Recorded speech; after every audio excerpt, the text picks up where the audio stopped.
over 500 years separate Homer from the actual Bronze Age.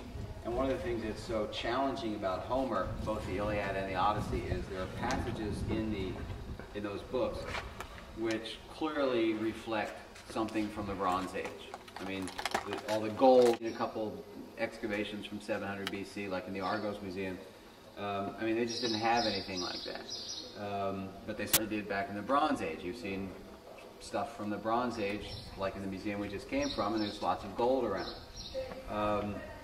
On the other hand, there are things in Homer that date only from 700 BC. So there's this one of the reasons that we understand Homer to have been a poet who, on the one hand, handles material, or poetic material that was handed down over generation after generation after generation from the Bronze Age, and on the other hand, he's a poet of 700 BC. That's neat. I like the way they did that. One couple of years we've been here, you couldn't see anything. A couple of years they've had just this part exposed, but it was exposed. Just so, you know, somebody leans over, drops their camera on it or something, you know, a big chip in it. So that's a pretty good solution. Scala Giacone.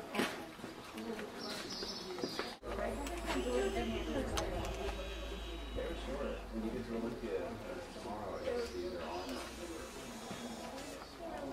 But not all ancient people are small. Israel, Jordan, and they found 7 footers. No, they had 5.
Yeah.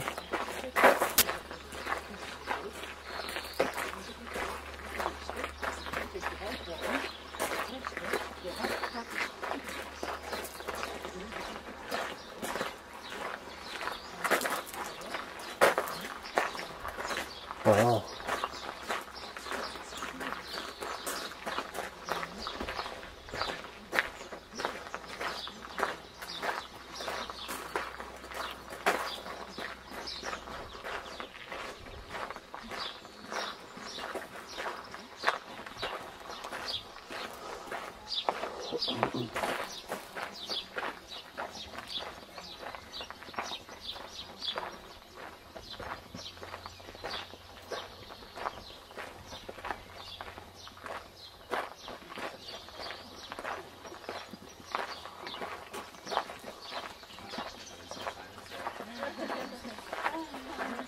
As you can see, this is a very different kind of, different looking site.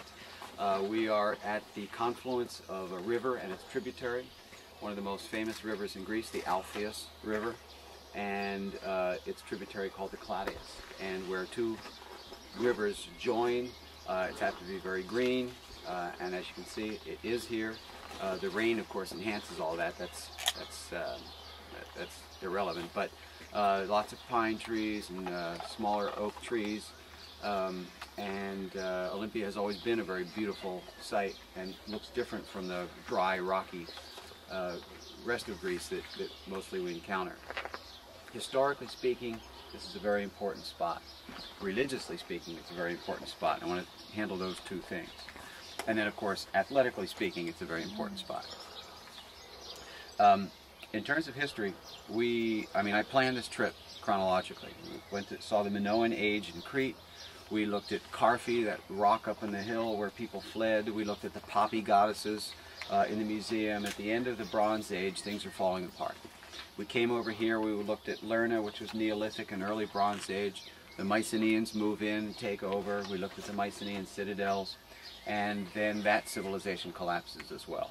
And by roughly 1100 BC, the Bronze Age as we know it is completely gone. I mean, the population has decreased, the economy is in a mega depression, people are migrating all over trying to find peace and security and a livelihood. And for about 200 years, the Mediterranean world is in a depression. By 900 or so BC, what we call the beginning of the geometric period, and you saw some of that pottery in the museum in Argos. By 900 BC, the Greek world is starting to, the Mediterranean world in general, but the Greek world specifically is trying to climb out of this. And that takes about 200 years. But one of the first bits of evidence that we have of a improving culture was the establishment of several pan-Hellenic, simple word which means all Greek, pan-Hellenic sanctuary, where whatever city-state you were from, whether it was Athens or Sparta or Corinth or Thebes, or whether you were a rich state or a poor state, you would come to this pan-Hellenic sanctuary and you'd worship the god whom they started to focus on. And now we start really getting the idea of Zeus and his Olympian brethren and so on. Hesiod, Homer are alive during this time at the end of this period, 700 BC or so on. And these pan-Hellenic sanctuaries are a place for people to come to worship. But worshiping in ancient Greece means something a little different than it does for us. Worshiping their god was a matter of a festival. It was a matter, of course, food and religious ritual, but it was also a matter of competition. One of the most interesting features of the ancient Greeks was that they loved to compete against one another in honor of winning a prize. The word for prize in ancient Greek is athlon. The person who wins the prize is an athletes, an athlete. And the prizes were not just given for athletic contests, they were also given for artistic contests, poetic contests. Here at Olympia, the athletic contests are more famous. At Delphi, where we'll be in a few days, the poetic contests were more famous.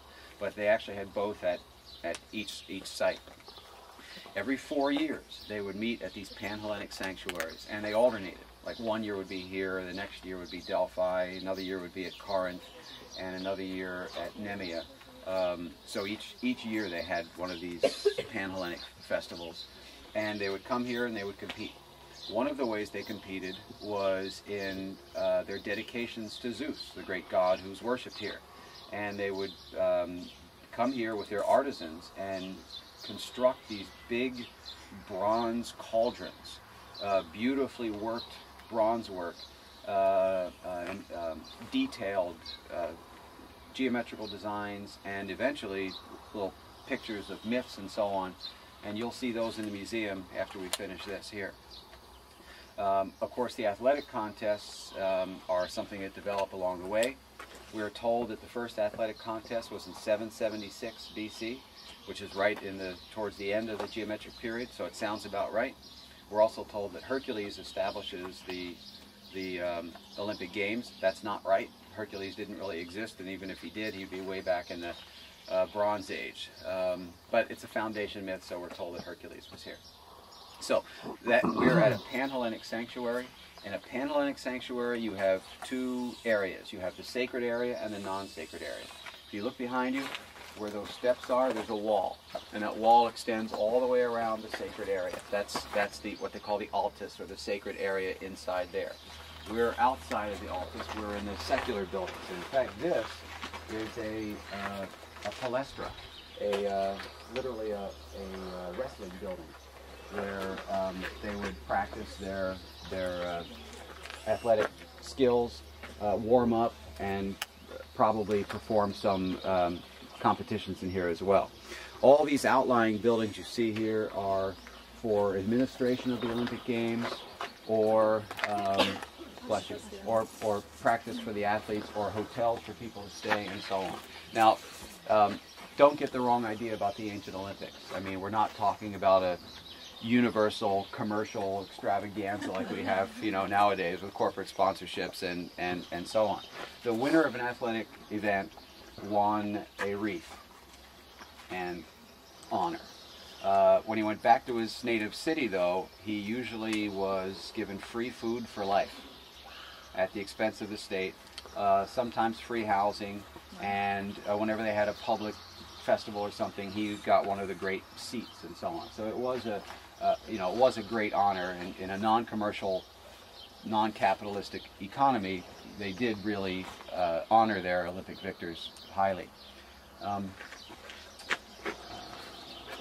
Are those the wreaths that were like the leaves that we've seen?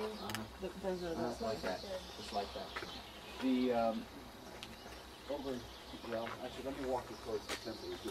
So these are all the outlying buildings. We're going to go into the sanctuary itself to the temple. One of the key spectacular buildings in the site.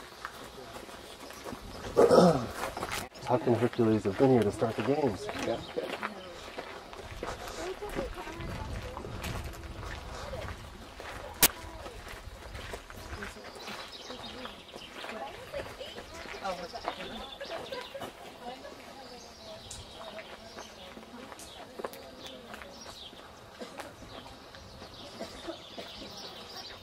What are they doing?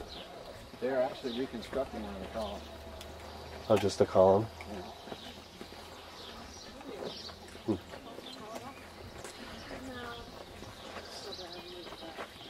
Discovery Channel. They said that. I've been there. I've seen it. Cool.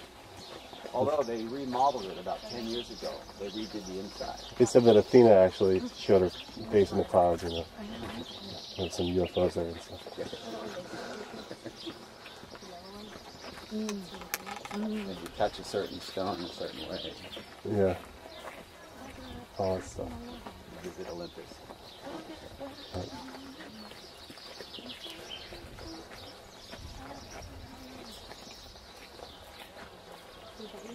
You got what? I got something in the other.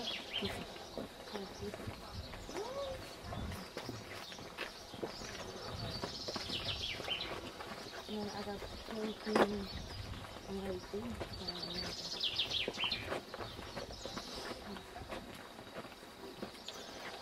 Yeah, the commercial. Walking from back there, we've basically been walking the length of the Temple of Zeus. Gives you an idea of the size of this building. As I've been telling you since the very first day at Knossos, you have to put these things, in your mind's eye to visualize them. So what we're talking about is a temple that's in a neighborhood of 70 meters long. So, picture a football field. That is something like 75 yards. We're talking about a huge temple which would have stood above you in the neighborhood of 50 feet because it's on a pedestal, and then the columns, and then the whole roof superstructure, which takes up about 1/3 of the height, and made of this local limestone, which you can see here was covered with a kind of plaster to make it look like marble. And because there's no marble quarries around here, and they decided to make it out of the local stone.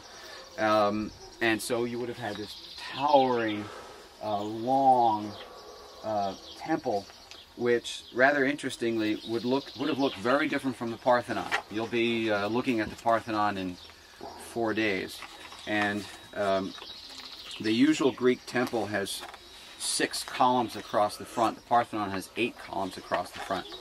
This one had just 6.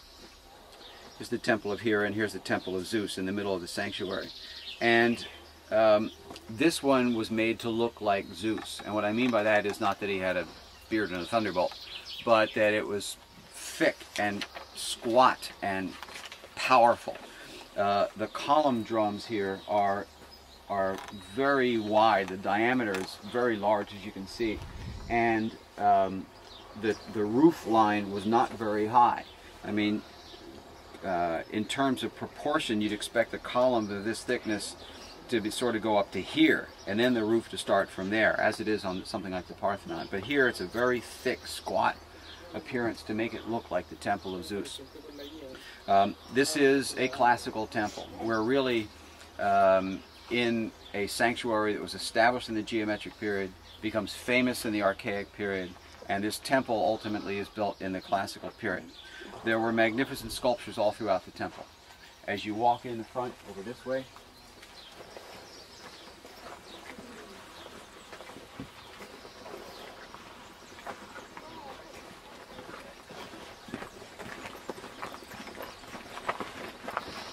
you're looking at two large pediments, which you will see in the museum this afternoon, or actually right after this. Two large pediments. This is not the pediment from this temple, but two large pedimental sculptures, the triangular area between the roof and the columns. And inside there would have been 12 of these metopes, or square blocks that, again, you'll see in the museum, illustrating the 12 labors of Hercules, who supposedly founded the Olympic Games.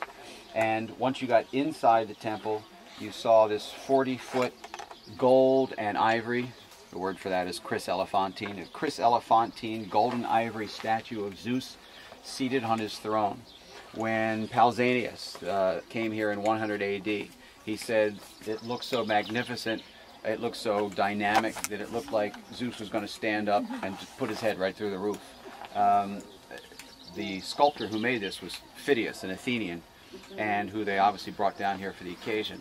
And his workshop is right across the way. When we go up on the temple itself, you'll see a Byzantine church where his workshop was. And about a couple decades ago, they found a cup in that workshop with his name on it.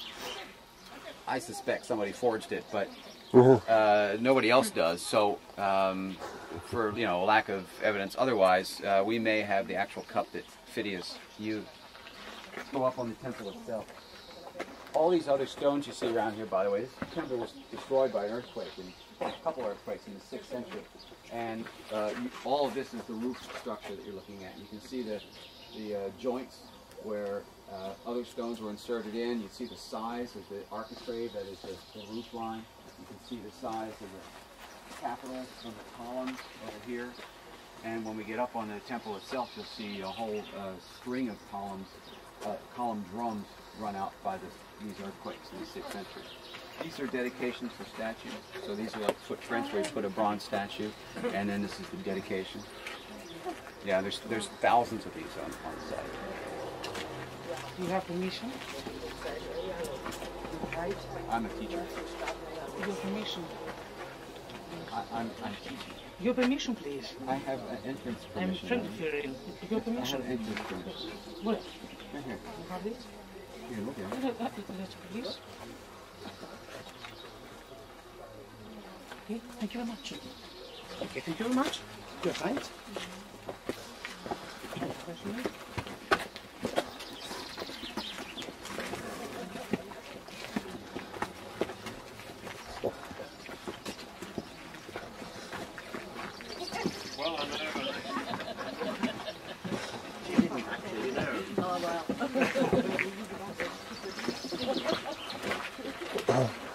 We'll have our king kill her diplomat for that.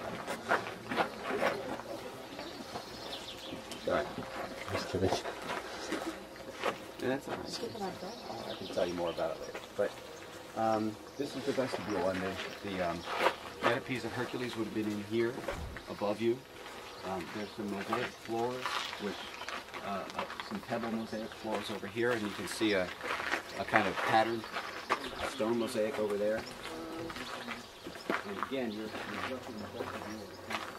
Now, whenever you see an in-between door on any Greek temple, has plans in your drawings. Any Greek temple is basically designed like this. There are a couple different forms, but this is the most common one, where you've got usually 6 columns across the front, and then your little porch here. Okay, actually I'm holding it backwards, sorry. It's always facing the east. Little porch here, and that's where you would have seen, and this is where the Hercules metopes were.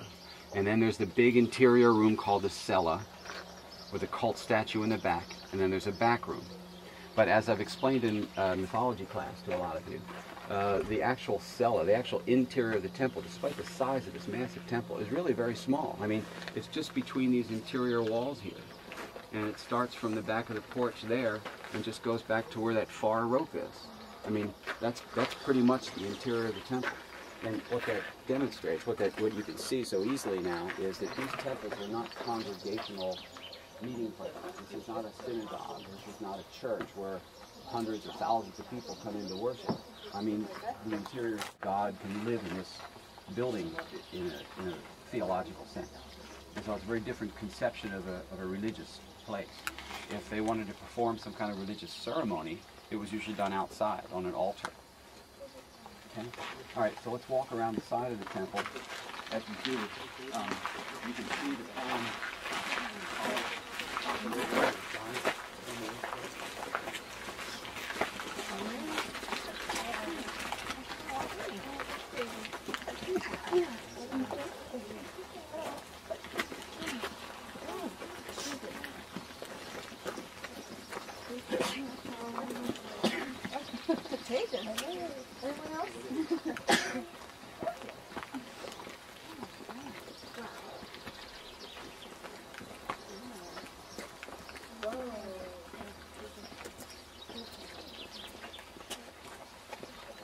Wow. The domino effect. Actually, you're seeing this in a very nice way. The rain, of course, makes the greenery greener and so on, but also they've just cut the weeds. So I'm doing that at Mycenae, and you know these weeds will take over in a year or two, and they have to cut them periodically. Unfortunately, they do. So you're getting a nice, good view of it. Many years we've been here, and the weeds have been pretty much covering them up.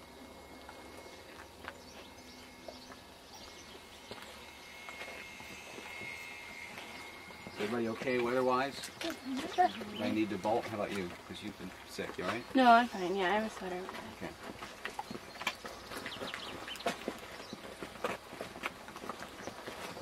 Okay, the Hulk statue itself, the Chris Elephantine statue, sat right here on these gray blocks of Eleusinian marble that you see. And it was, let me explain a Chris Elephantine statue. It was made of wood, a wood scaffolding and wood frame, and then the skin was ivory and the clothes were made of gold, and hammered gold, as we've been seeing, as you saw yesterday at Pylos.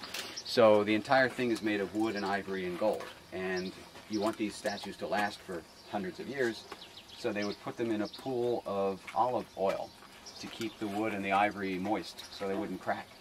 And that, combined with the relatively small space that the statue was in, its dynamic crouched seated position that Pausanias explained, they probably would have had torches on the inside for light because there was no windows really to speak of.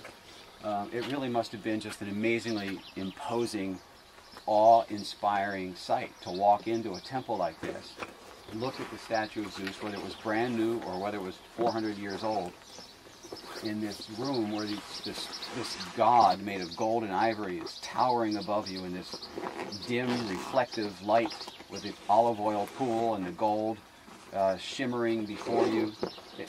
Not to mention making the pilgrimage here, you're in the holy site, you would have performed a sacrifice.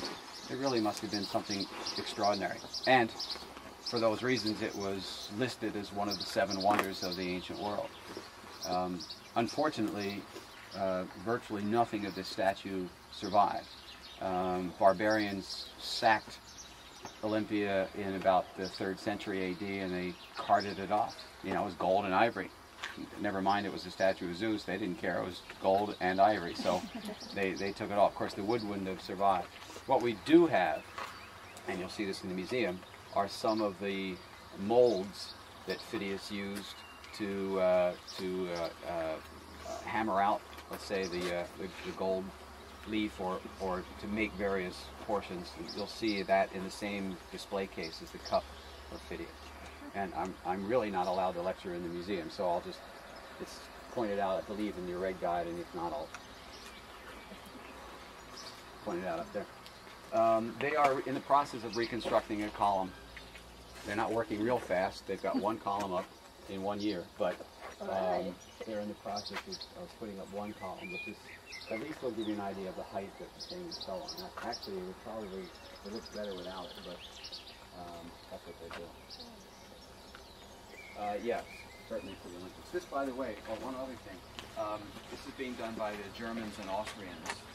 This is a German excavation. In fact, this was one of the first excavations in Greece in modern times. This excavation began in the 1870s, the same time that Schliemann was excavating and sort of destroying Mycenaean Tiryns. Ernst Curtius was digging here, and it was really, it's regarded as the first really scientific archaeological excavation in Greece. Okay, this is the back room, which is called in Greek the Optistodomos, which means the back room. And here you would store various supplies for the cult statue and the rituals that took place here, and so on.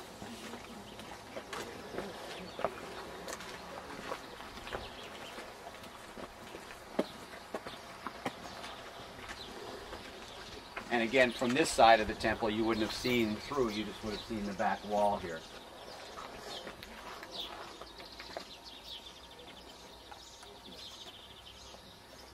The Olympic Festival and the contests and so on. And when it was closed in 393 AD, it was because the Roman Empire, which had taken over Greece, was Christian. And they said, well, why are we celebrating, Zeus? He's not a god we recognize anymore, so they shut down the Olympic Games in 393. Not till 1896. So a long way. Yeah. And in fact, what were the years again? 776 to 393 AD, and then 1896 AD. They do a lot here for the Olympics. The Olympic flame, you maybe have seen postcards. It starts right here in the stadium, which we'll go to in a few minutes. They get a big parabolic mirror. They dress some virgins up in white robes, and they hold the mirror to the sun and wait for a flame to start. And that's where the Olympic flame comes from. Really? Yeah. Wow. And in 1996, which was the 100th anniversary of the modern Olympics, Greece really wanted to have the Olympics again. And they did until the last minute, and then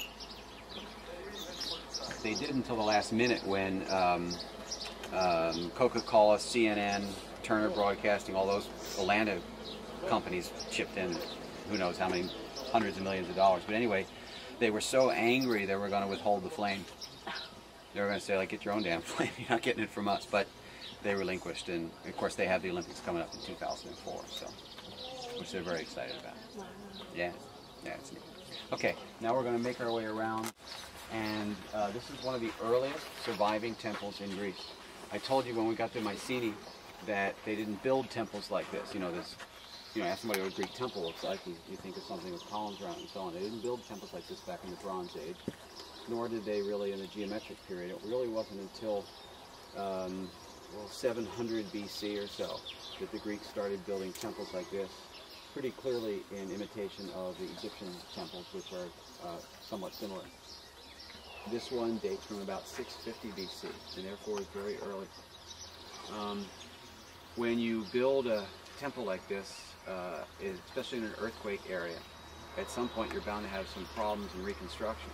And in fact, if you look at the capitals of these columns, the one to the far left, which looks like an upside-down mushroom cap, and the one in the middle, which more looks like a suction cup on the end of a dart, these are two different styles, and they demonstrate that one was the original column, and then this one was built much later when they kind of changed their style somewhat. I know it's strange that they didn't build it to reflect the old style, but they didn't.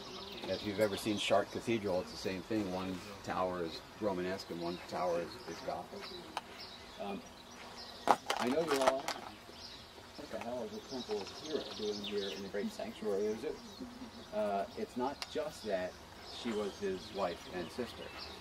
For a period in the archaic era, a tyrant, a dictator from Argos, which you've been to and you know was dedicated to the goddess Hera above all, took over Olympia and basically established the worship of Hera here, which again was not inappropriate, but he inserted the worship of Hera in this temple of Zeus in around 650 BC.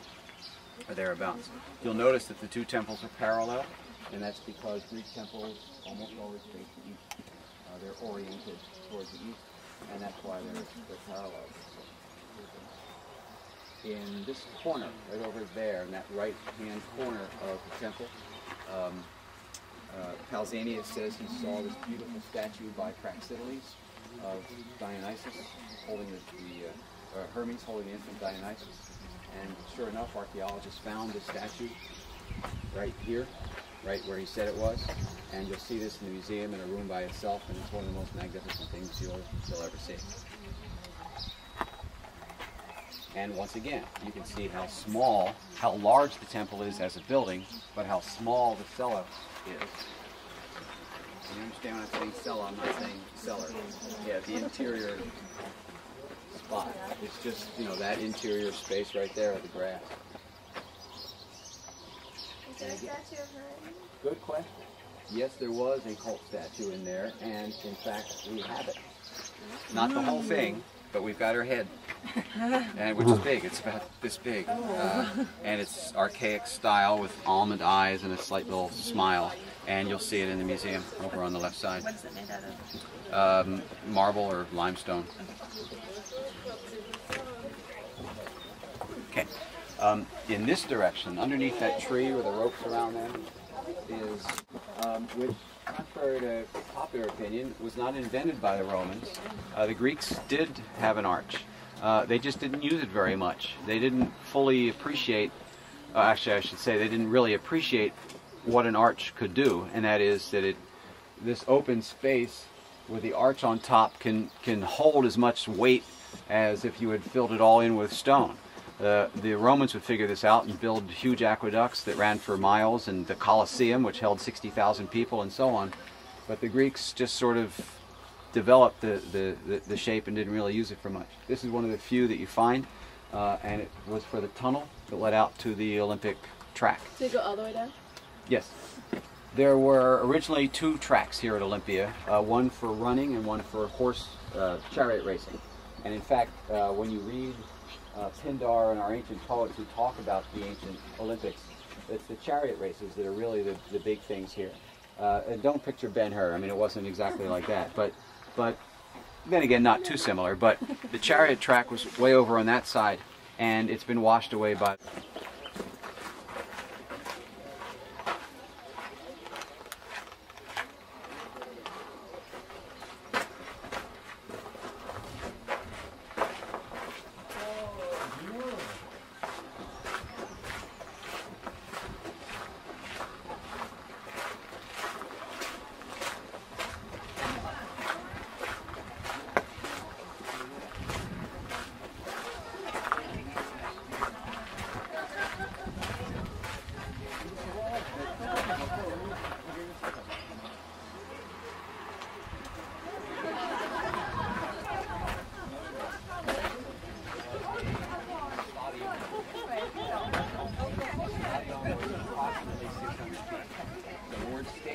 Really comes from something like this. Stadium is a distance of about 600 feet. As far as I know, I'm not an expert on ancient athletics, but as far as I know, every stadium that we have is slightly different distance. That's Greece, ancient and modern. But yeah, it's about 600 feet from there, and they had various races, up and back, up and back, and up and back, and so on. I think the longest one they had was 10 laps. Something like that. So that would be 6,000, in the neighborhood of a mile. Something like that. And they went around or just straight? No, up and then back. Oh. Down. And then you'd have the important people and so on sitting there, and everybody else on the hillside. And if you think of how the Europeans have such a different concept of space than we are, you can pack a lot of butts in here. You could easily put 30,000 people in here, I'm sure. Oh yeah. It was dirt like that. What do you think when there was practice run? I don't think they use it. Just stopped. Okay. And in the museum, one of the rooms, I've marked it on the red guide, one of the rooms is dedicated to the athletic games. So you'll see some pictures on the wall, unless they've changed it, but you'll see some pictures on the walls of athletic contests. That is on Greek vases. And they have wreaths. and also when they did a long jump, they had weights in their hands. Like you'd thrust the weight forward. I guess they thought it would carry you farther. You're like, boom. God, this is hard. But anyway, yeah, you'll see that in there as well. It's interesting. It's interesting stuff. One of our professors has taught a course on ancient athletics. I didn't really hear good things about it, but there are books on it. It's pretty interesting stuff. Okay. Should we have a race? Or? Yeah, we should have a race. It's 10:15. We're going to have a race. Let people catch their breath, and we'll walk over to the museum. You want to film it? Sure. The entire way? He said go. Okay, there's one. Oh my god!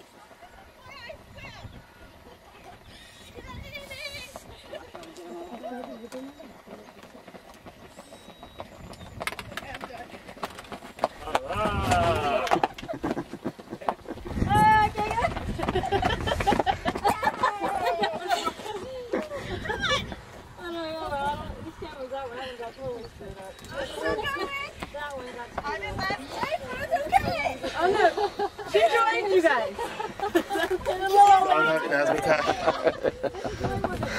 Yeah, it's still going. Okay.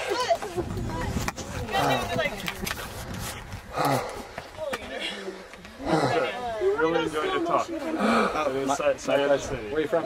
We're from. Oh, we live in. And I've actually got 3 pages on this. 77 gives you the basic layout of the museum. When you walk in, right when you walk in, you'll see 2 tables under glass with reconstructions of the site. And you can see the Temple of Zeus, the Temple of Hera, the treasuries, the stadium. But most interesting, you'll see which is interesting itself, but you'll also see all the little statues dotted around. So you get an idea of what the site used to look like. But the real main attraction, although there are many in this museum, is in this room, the Temple of Zeus. And what I've done for you over here is to basically, you'll see, you won't miss it. On one wall is the east pediment with the chariot race, and on the other wall is the battle between the Lapiths and the Centaurs, a kind of tradition.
obligé d'avoir posé son nom de l'arbre, mais il y a la jonction entre le corps d'espèce et le nom de l'arbre qui, en le bilançant, est inégalé.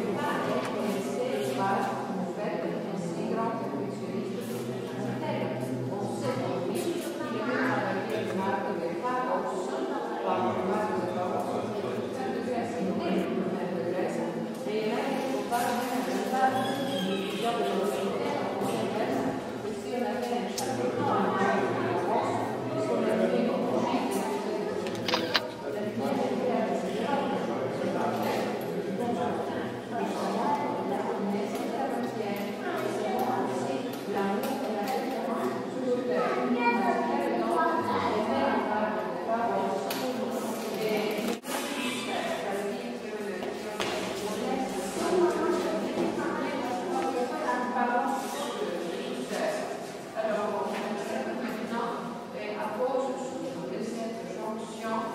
Don't meet again, because she wasn't here last year. Elias will take care of you. You are going to taste Filambello white wine and Chateau Claus red wine, as well as 6-year-old and extra for you 10-year-old Mavro Daphne. That's a sweet wine. Zeus is here. Wow. I'm sure you He will be wants them like too. home, and hope we meet next year. You have my love, Antonia. Oh.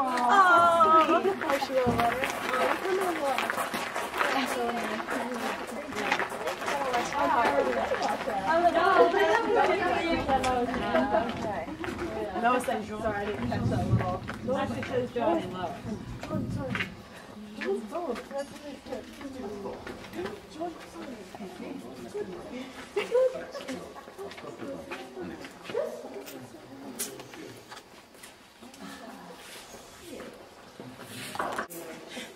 No? No? No. That was such a good episode. I know, it's classic. The company was established in 1861 by the Bavarian Gustav Klaus. The first wine produced here was the red sweet Mavro Daphne. The founder was named the wine Mavro Daphne in the memory of his fiancée, who died very young. She was a Greek lady. Her name was Daphne, and she had black eyes. Mavro means black in the Greek language. Some of you know the name Daphne is a laurel tree and so on, but it's a traditional Greek name. So he named the wine after her, Mavro Daphne. The minimum for Mavro Daphne is to age 6 years in oak barrels, as you see here. The older it gets, the better it gets. But the alcohol of the wine evaporates, and Mavro Daphne becomes thicker, like a syrup. To avoid the concentration, every 2 or 3 years we have to fill up the barrels with 1 year younger Mavro Daphne. So that goes in the smaller barrel on the top. The oldest Mavro Daphne in this cellar ages in the first barrel, 1906, and in the smaller barrel on the top ages 1907.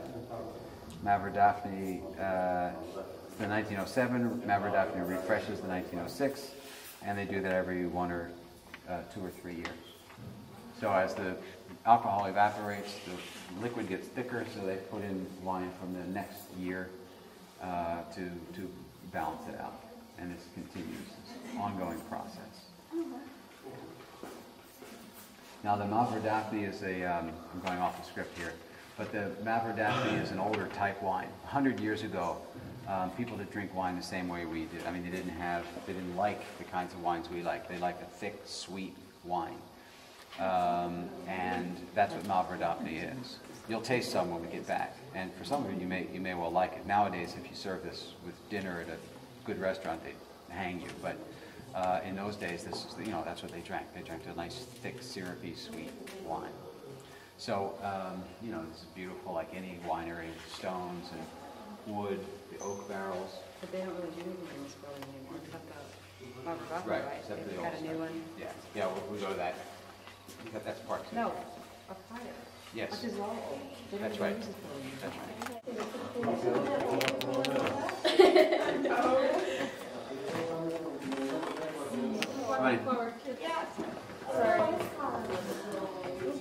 Okay, this is, these are beautiful. This, the Imperial is one of the oldest cellars that exists here.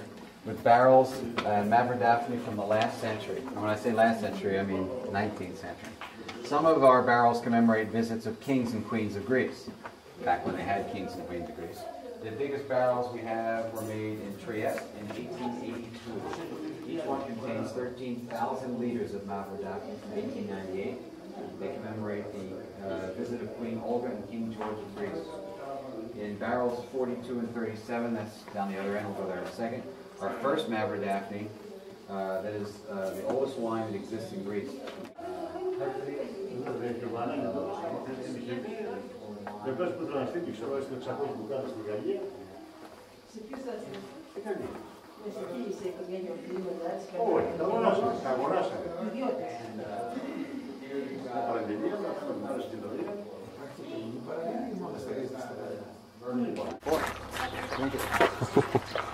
We got wine in the U.S. We got good wine in the U.S. It's not going to make it home. I don't need no good wine.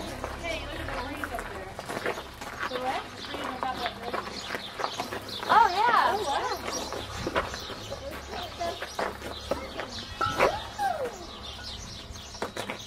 What are we looking at? The breeze on top of the building. The white.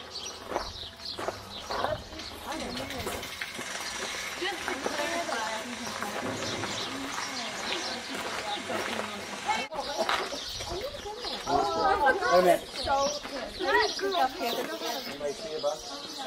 Usually you need to see it. There it is. Up here. Up here, hon.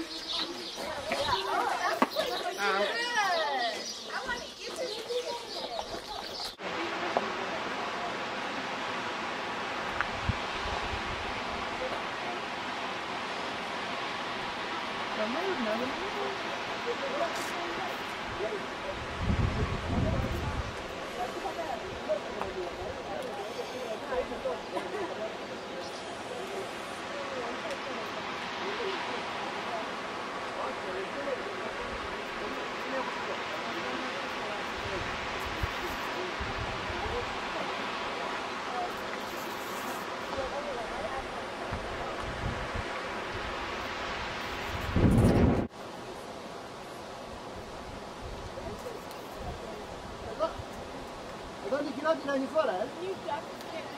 Una visa qua.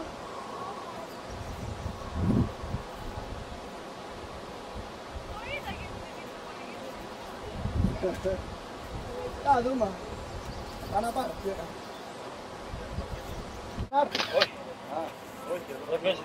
Αλλά βρήκατε από πάνω. Πήγαμε πάνω. Αυτό είναι σκότωμα. Και στο κατέβασμα βάζει αφρό χαλαρό τέτοιο και είναι... Αλλά είναι εμπειρία, ωραία. Είναι ωραία. Δεν την πάρει μια τρύπα τόσο στο πράγμα. Καλή συνέχεια.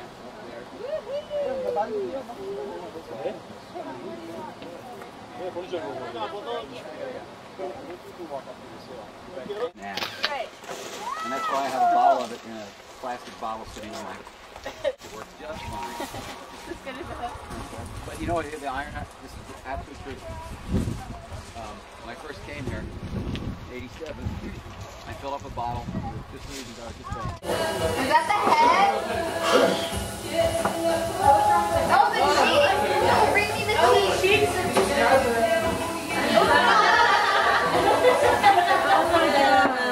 Do it again! Do it again! Wait, hold on! Hold on! Hold on! Holy him! I don't think he'll believe that.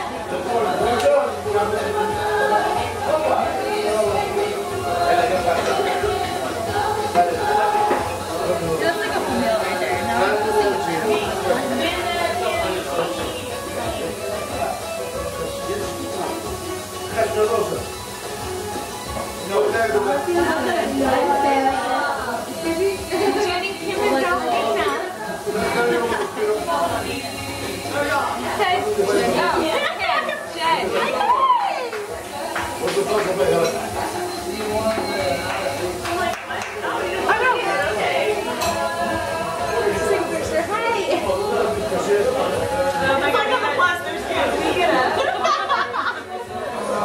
That might be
There now.